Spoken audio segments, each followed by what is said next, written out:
Many process systems have to be supplied with a variety of fluids in order to operate properly. These fluids, which include liquids and gases, are carried throughout the plant by a maze of piping systems. The flow of the fluids through the piping systems is controlled by valves. Maintenance personnel are responsible for servicing and repairing different types of valves to keep plant systems operating smoothly. Valves are used to control the flow of fluids in piping systems. When a valve is opened, fluid flow begins. When a valve is closed, the flow is stopped. Many valves are designed to operate in either the fully open or the fully closed position, but not in between. In this unit, we'll call these valves on-off valves. In addition to starting or stopping the flow of a fluid, some valves are designed to regulate flow as well. This can be done by partially opening or closing a valve. Valves that operate in this manner are sometimes called either control valves or throttling valves, since they regulate or throttle flow. The largest component of a valve is the valve body. It provides a path for fluid flow through the valve. The valve body can be made of different materials, such as bronze, cast iron, and stainless steel. The material that's used depends on the valve's application. The valve body provides the means to connect the valve within a piping system, and it houses many of the valve's components. One of the internal components is the valve seat. The seat is a stationary component of the valve, and it can be threaded, press fit, or welded into the body of the valve. In some cases, the seat is cast as a component of the valve body. In high-pressure, high-temperature situations, the seat may be both threaded and welded to prevent leaks. The seat is used together with a movable component called a disc to control flow through the valve. The disc is attached to the stem, and the stem connects to the hand wheel. The hand wheel is used to screw the stem in and out, which in turn lowers or raises the disc. If the hand wheel is turned in the open direction, the stem moves up and the disc moves away from the seat. As a result, flow through the valve is increased. When the disc reaches its limit of travel, the valve is fully opened and maximum flow can pass through the valve. If the hand wheel is turned in the closed direction, the disc moves down toward the seat and fluid flow is reduced. When the disc presses tightly against the seat, the valve is fully closed and flow through the valve is stopped. In order to maintain a leak-proof seal, the faces of the disc and the seat must be smooth and fit together perfectly. The removable bonnet is designed to allow access to the interior of the valve and to provide a leak-proof seal. It also supports the other valve components. The bonnet can be bolted, threaded, or welded to the valve body. At the point where the stem goes through the bonnet, there's a recessed area called the stuffing box. The stuffing box holds the packing. The purpose of the packing is to prevent fluid leaks from the interior of the valve, while allowing the stem to move freely through the bonnet. The packing is made of a material that can be compressed to form a tight seal around the stem. To compress the packing, a component called the gland follower is attached to the valve. The gland follower can be bolted or threaded onto the valve bonnet. When the gland follower bolts are tightened, the packing is compressed to prevent leaks. Valves come in many shapes and sizes, and they can be used in many different applications.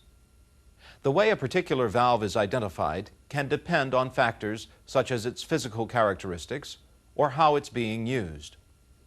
Among the common ways to classify a valve are by the shape of its disc, by the shape of its body, by its function, by the conditions under which the valve operates, and by the method used to connect the valve within the piping system. Keep in mind, though, that valves are often identified using more than one of these classifications. This valve is called a ball valve. It's identified by the shape of its disc, which is a ball. Another example of a valve that's identified by the shape of its disc is this needle valve. It has a narrow, pointed disc that's shaped something like a needle. This valve may be identified by the shape of its body. Because it has a globe-shaped body, the valve is called a globe valve. This valve is identified by its function. It's a fuel flow control valve. Its purpose is to control the flow of fuel entering a furnace. This is an example of a valve that's identified by the conditions under which it operates. It's called a high-pressure steam valve. During operation, the valve regulates flow through a high-pressure steam line. Some valves are identified by the way they're connected to the piping system.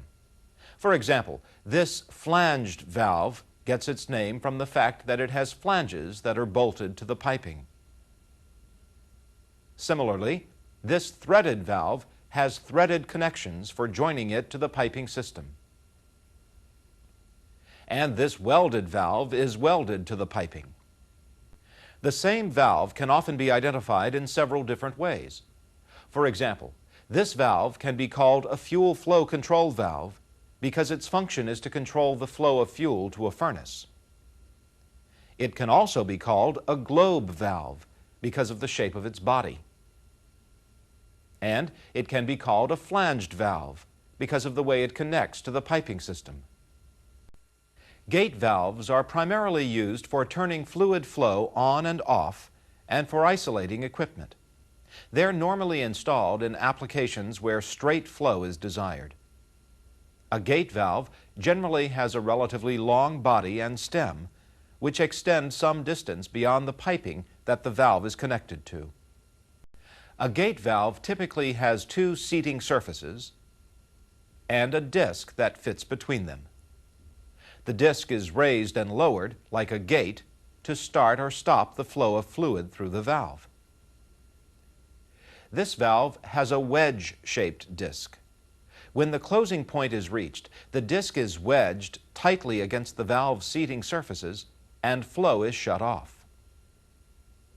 Sometimes a wedge-shaped disc is split down the center and the two halves rest independently on opposite sides of the valve seat. Small gate valves generally have fixed seats that are cast as part of the valve body. It's more economical just to replace these valves than to repair them when they're worn or damaged. Large gate valves, however, frequently have replaceable seats. With these types of valves, it's less expensive to replace the seat than the entire valve. Many gate valves have what is called a rising stem. In most cases, the stem rises as the hand wheel is turned counterclockwise and lowers when the hand wheel is turned clockwise. The amount of stem protruding from the hand wheel indicates the position of the disc. If the stem is all the way down, the valve is closed. If the stem is all the way up, the valve is open. On a gate valve with a non-rising stem, the stem and hand wheel rotate together. The disc is threaded to the lower portion of the stem. The disc then moves up or down the stem as the hand wheel is rotated, but the stem does not move up or down.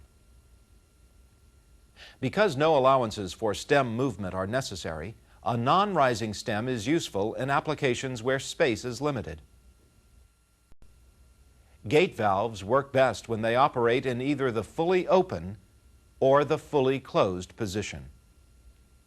When a gate valve's disc is completely raised, fluid flows straight through the valve with little obstruction. However, if the disc is partially raised, a space opens on either side of the disc and fluid passes under the disc.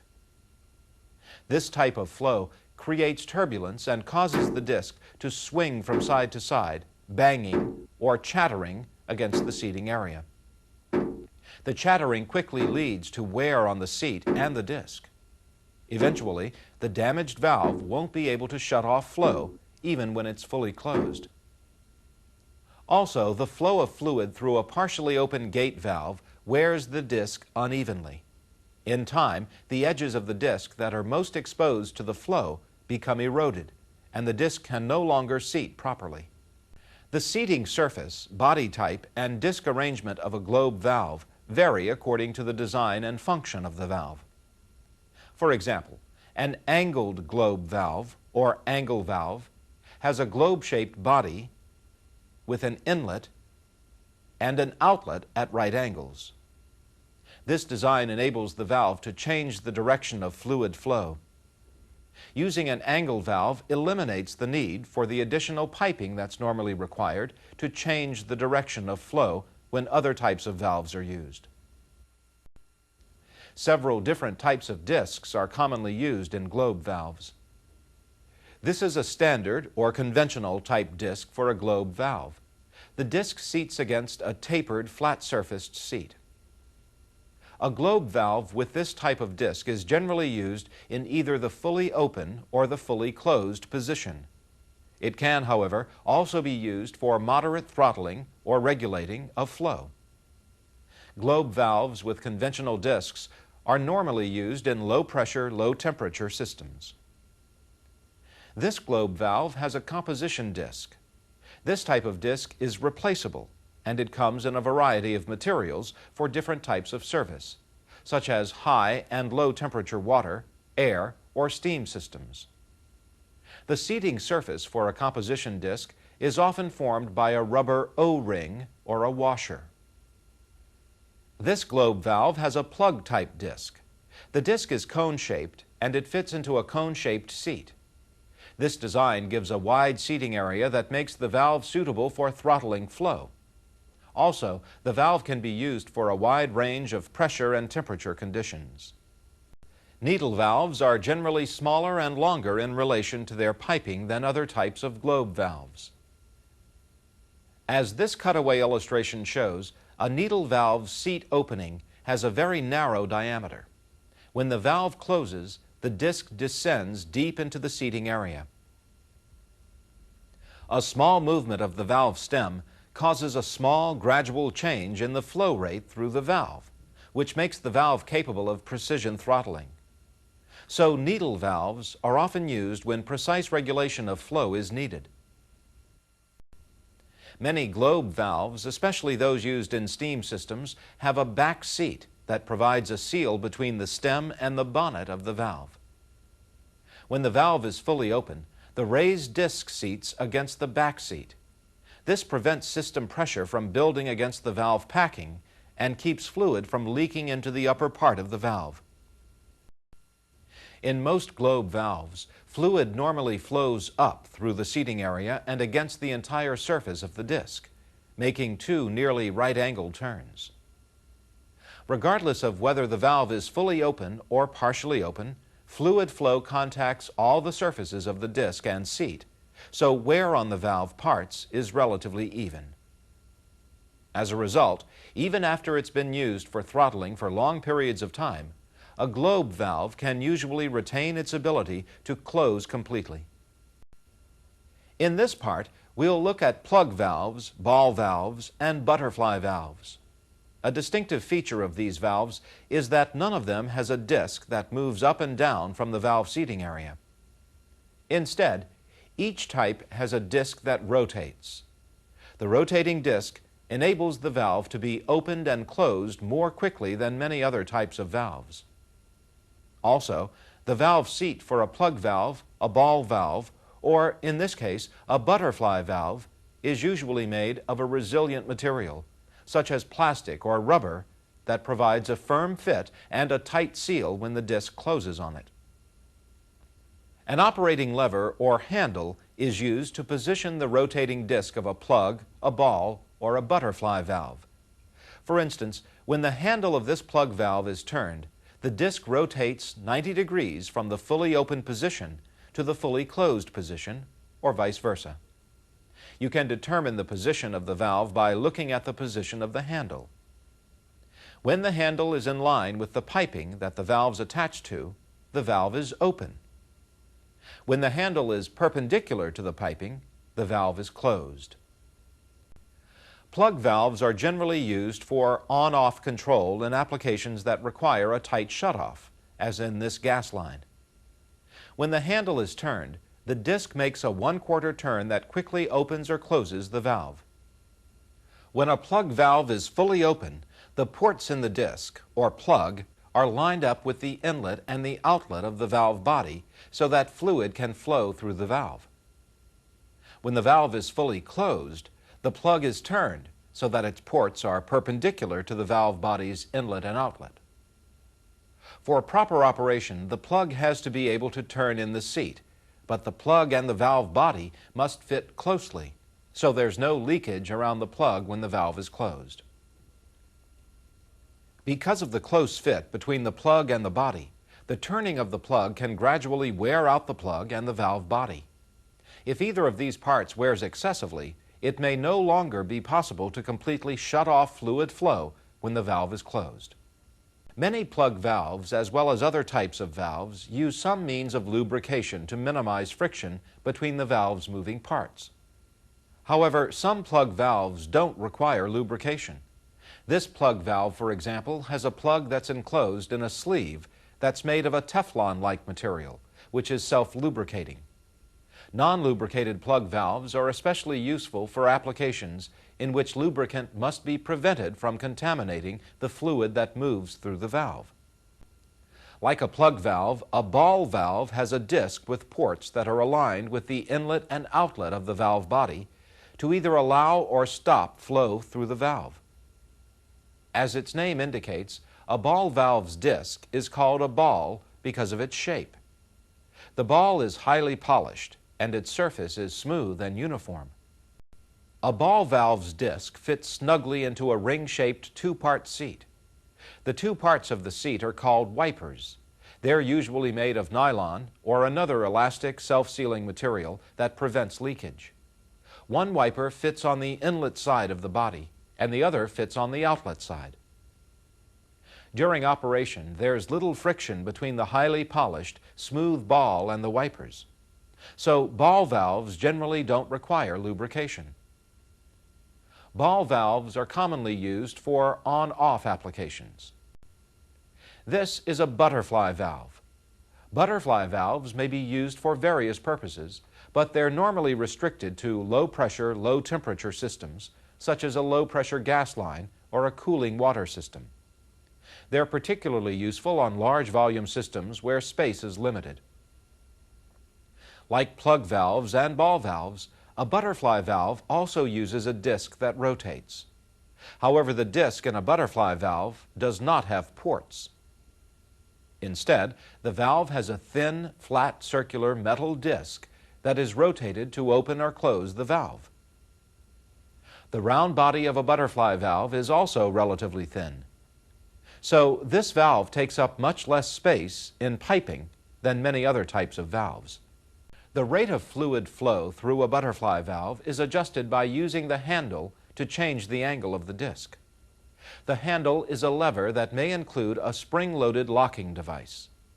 To change the position of the valve's disc, compress the lever and turn the disc to the desired position. A lever with a locking device is frequently used as the handle on a butterfly valve because flow through the valve can sometimes cause the disc to flutter or change positions. Locking the lever in place helps the disc resist the force of the fluid flow and stay in the proper position. A diaphragm valve has a bell-shaped bonnet and a body that looks like two pipes that curve into the bonnet. As its name suggests, a distinguishing feature of a diaphragm valve is a flexible diaphragm that's used instead of a disc to seal against the valve seating surface. A diaphragm valve also has no packing. Packing isn't necessary because the diaphragm forms a boundary that keeps fluid from leaking along the stem. A diaphragm valve has a part called a plunger that's connected to the valve stem. A diaphragm stud connects the diaphragm to the plunger. When the hand wheel of a diaphragm valve is turned in the closed direction, the stem and plunger are lowered. The plunger forces the flexible diaphragm down against the valve seating surface, which stops flow through the valve. When the hand wheel is turned in the open direction, the diaphragm moves upward, allowing fluid to flow through the valve. The diaphragm in a diaphragm valve isn't subject to uneven wear. So a diaphragm valve can be used both for throttling and for on-off service. The diaphragm also makes a tight seal that keeps fluid from contacting the operating parts of the valve. For that reason, diaphragm valves are commonly used in applications that involve corrosive materials and abrasive slurries. In addition, some diaphragm valves have protective liners made of plastic or a similar material. The liners protect the diaphragm and the valve body from damaging fluids. In short, diaphragm valves are widely used throughout industrial facilities for a variety of applications, but they're particularly useful in systems that carry chemicals or hazardous gases. A check valve is designed to allow flow in one direction only. It prevents backflow, which is the reversal of fluid flow in the piping to which the valve is connected. As long as it's in proper working order, a check valve operates automatically in response to system conditions. The valve remains open as long as fluid flows through it in the specified direction. But if fluid flow stops or reverses, the valve closes immediately. The body of a check valve is similar to the body of a globe valve, but most check valves don't have stems, handles, or hand wheels. Most check valves do have replaceable seats, discs, and caps. The cap is the top part of the valve body, which can be removed to provide access to the disc for maintenance. It's essentially the same as the bonnet on other types of valves. Several different types of check valves are available. We will look at three of the most common. The disc in a swing check valve is hinged at the top of the valve body by means of an arm and a pivot pin. When fluid enters, the disc pivots or swings away. This opens the valve and allows fluid to flow through. The flow through the valve is fairly straight, so there's minimal pressure drop across the valve. As long as flow is constant, the disc remains raised. If the flow stops, gravity and the change in fluid pressure pull the disc onto the seat, closing the valve. If flow reverses, the backflow pushes the disc against the seat to close the valve. If flow is intermittent, the resulting turbulence can cause the disc to alternately rise and fall or slam against the seat. The disc's repeated impact against the seat is called disc slam. Disc slam can damage the disc and the seat and result in leakage around the disc. For this reason, swing check valves are generally not used in applications where intermittent flow is common. A swing check valve, like other check valves, must be installed so that the direction of flow is under the disc. This disc position is necessary to allow fluid flow to raise the disc. It's also necessary because the disc depends, in part, on the force of gravity to pull it down onto the seat. The direction of flow for a check valve is often shown with an arrow cast into the outside of the valve body. As with any type of check valve, the disc in a horizontal lift check valve is positioned so that fluid will flow under the disc. When fluid enters the valve body and system pressure is greater than the weight of the disc is lifted off the seat. Fluid flows through the valve, then on through the outlet. When system pressure is reduced or flow is reversed, the disc moves down onto the seat. Another type of lift check valve is a vertical lift check valve. Fluid flows through this check valve vertically, but the disc is still positioned so that fluid flow is under the disc, just as it is in other types of check valves. A variation of the lift type check valve is a ball check valve. As its name indicates, a ball check valve has a ball-shaped disc. Ball check valves can be designed to operate in either the vertical or the horizontal position. In this example, the valve operates horizontally. When fluid flows through the valve, the ball is pushed out of the seat by the pressure of the flow. As the ball is lifted, it also rotates in the fluid flow. Solid materials in the fluid can't easily stick to the spinning ball. So this makes ball check valves excellent for handling liquids that contain scale and sediment. Because the ball rotates freely when the valve is open, the ball tends to wear evenly. When flow through the valve stops, the ball is pulled onto the seat. A different surface area of the ball falls onto the seat each time flow stops. This produces a self-cleaning effect that also helps to ensure that the valve continues to close properly. If flow reverses, the backflow holds the ball firmly on the seat, keeping the valve closed. Many valves can be opened or closed manually with a hand wheel. Ordinarily, the hand wheel is located so that the person operating the valve can apply the proper force to turn the wheel. In some situations, however, this isn't possible. Often, valves must be located in relatively inaccessible places. When this is the case, adapters may be attached to the hand wheels so workers can operate the valves. A common example of such an adapter is a chain that runs through a pulley. You must always use the correct size valve wrench for the job. Attach the wrench securely to the hand wheel so the wrench won't slip off while you're applying force. Never apply excessive force when you're opening or closing a valve with a wrench. Too much force could bend or break off the hand wheel or the stem. Excessive force can also damage the valve seat and the disc. Whenever you must operate a valve manually, follow the proper procedures to ensure that you don't damage the valve. If a valve is opened with a single operating lever, such as the handle on a plug valve, simply move the handle in the open or the closed position to operate the valve. If a valve has a hand wheel, use both hands, placing one on each side of the hand wheel, to open or close the valve. This enables you to apply force evenly to the valve. If force is applied unevenly, the valve stem can be twisted, bent, or broken.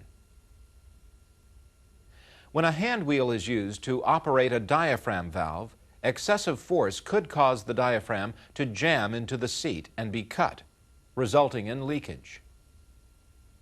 Finally, to check if a manually operated valve is closed, try turning the hand wheel or handle in the proper direction to close the valve. This prevents undesired flow through the valve if it's already tightly closed. Many valves can be operated manually with hand wheels or with operating handles. But valves often use mechanical operators or actuators to open and close. With these devices, valves can be turned on, off, or throttled more quickly and easily than with manually operated devices. Also, when mechanical operators are used, valves can be repositioned from a central, remote location, such as a control room.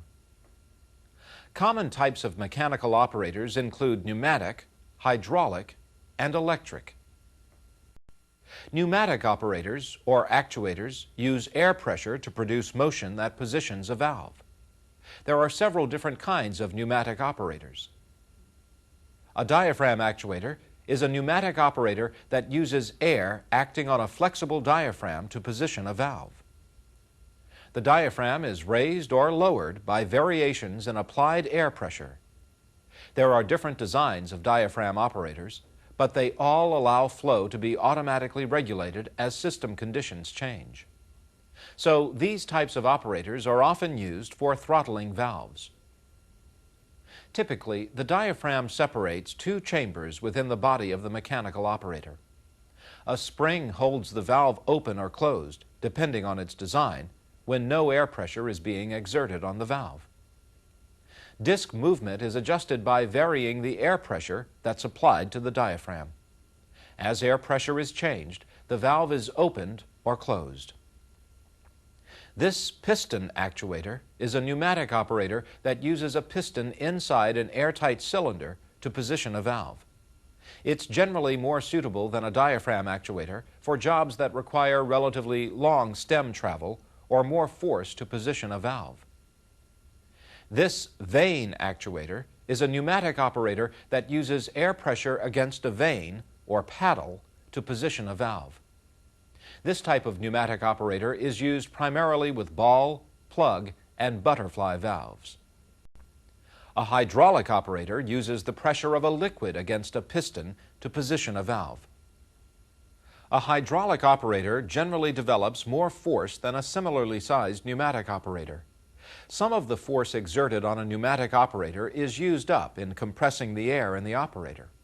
But since, for the most part, liquids aren't compressible, more of the force exerted on a hydraulic operator goes directly towards positioning the valve. The power supplied by hydraulic operators makes them very suitable for the operation of large valves. This is a cutaway illustration of a single-acting spring-return hydraulic valve actuator. Fluid enters the cylinder of the actuator through a port and acts on only one side of a piston. The piston can be positioned anywhere in the cylinder by controlling the amount of fluid in the cylinder. If the hydraulic fluid pressure is lost, the spring causes the valve to fail closed. This is a double-acting hydraulic valve actuator. Fluid can enter the cylinder through either of two ports. The amount of fluid filling the cylinder and being bled from the cylinder is controlled to position the valve. If fluid enters through the top port, the piston is forced down to close the valve, and an equal volume of fluid is vented through the lower port. Increasing fluid pressure through the lower port moves the piston up, opening the valve. At the same time, an equal volume of fluid flows out of the upper port. When the flow of fluid through the lower port stops, the piston is essentially held in place by the fluid that is trapped on both sides of the piston. An electric operator uses electricity to position a valve. There are various designs for these types of operators. One type of electric operator is a solenoid actuator, or simply a solenoid. It's used for on-off control of a valve. Because solenoids can go from fully open to fully closed quickly, they're particularly useful for emergency shutoff valves. But because they have no intermediate or in-between position, they can't be used to throttle a valve. Valves that have to be throttled often use operators that are driven by electric motors. The electric motor drives a set of gears that controls the travel of the valve stem, which, in turn, positions the valve. When the motor is energized, the valve stem begins its rotation to raise or lower the disc. Enclosed in the body of many electric motor operators is a torque switch, a limit switch, or both, to ensure that the valve is positioned properly without being damaged. This is a torque switch. Basically, torque is a turning or twisting force. A torque switch cuts off electric current when the amount of turning force caused by the motor reaches a preset limit. This is a limit switch. It cuts off electric current to the motor when the valve reaches a preset position. A limit switch may be used to indicate the position of a valve and to ensure that power is stopped when the valve is in the fully open or the fully closed position. Some electric motor operators can be operated manually with a hand wheel if necessary. Typically, the motor operator has a lever that connects the hand wheel to the gears and at the same time disconnects the motor from the gears.